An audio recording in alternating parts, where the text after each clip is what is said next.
Hello viewers, যারা class 7-এ পড়ছো তাদের আজকে আমি সংস্কৃত থেকে কিছু সাজেশন প্রশ্ন তথা কিছু সাজেশনের জন্য কিছু কথা বলবো। তোমরা প্রত্যেকেই ভালো করে শুনবে।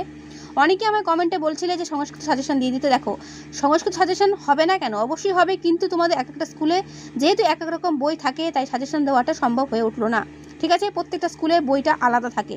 কিন্তু একটা কথা আমি বলতে পারি, সংস্কৃততে একটা জিনিস কমন, সেটা হচ্ছে প্রত্যেকটারই কিন্তু গল্প বা কোনো কবিতা এরকম তো কিছু থাকে। তো তোমাদের একটা কথাই বলবো, তোমাদের সিলেবাসে যে সমস্ত গল্পগুলো আছে বা কবিতাগুলো আছে সেইগুলোর যে প্রশ্নগুলো, অনুশীলনের প্রশ্নগুলো, সেগুলো ভালো করে দেখে যেও। ঠিক আছে, অনুশীলনের প্রশ্নগুলো দেখে যাবে। আর তার সঙ্গে অনুবাদ তোমাদের থাকবে, অনুবাদ দেওয়া থাকবে, মানে সংস্কৃত ভাষায় করতে বলতে পারে, অর্থাৎ দেবনাগরী হরফে লিখতে দিতে পারে, সেটা থাকবে। ধাতুরূপ শব্দগুলো তোমাদের সিলেবাসে রয়েছে, সেগুলো তোমাদের লিখতে দেবে। এখানে যেরকম দেখতে পাচ্ছ একটা পেজে আমি একটা কোশ্চেন ব্যাংক থেকে একটা প্রশ্ন দেখাচ্ছে তোমাদের, যে দিল গো শব্দের চতুর্থীর একবচন কি, বা দিল লটের মধ্যম পুরুষের দ্বিবচন কি। অর্থাৎ তোমাদের ধাতুর ও শব্দরূপগুলো যেগুলো তোমাদের সিলেবাসে রয়েছে সেগুলো ভালো করে তোমাদের দেখে যেতে হবে। ঠিক আছে, ধাতুর ও শব্দরূপ তোমাদের থাকবেই, যেহেতু এবার পরীক্ষাটা 50-এর মধ্যে হবে, সুতরাং ওইগুলো ভালো করে জোর দিয়ে পড়ো।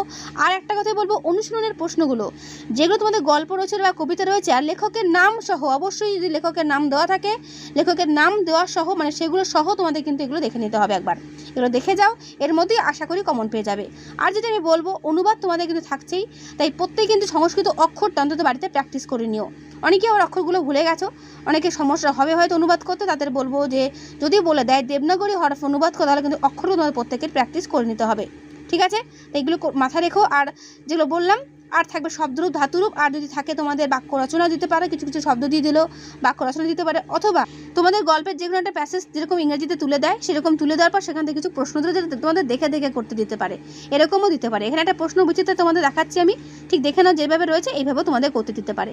তো এই হলো তোমাদের একটা মেন কথা। তো এই যেটা তোমাদের বললাম সেটা ভালো করে মাথায় রেখে পরীক্ষাটা দিতে চাও। ওকে, তো কেমন লাগলো অবশ্যই আমার কমেন্টে জানিও। যদি কোনো প্রশ্ন থাকে সেটাও আমাকে কমেন্টে জানিও।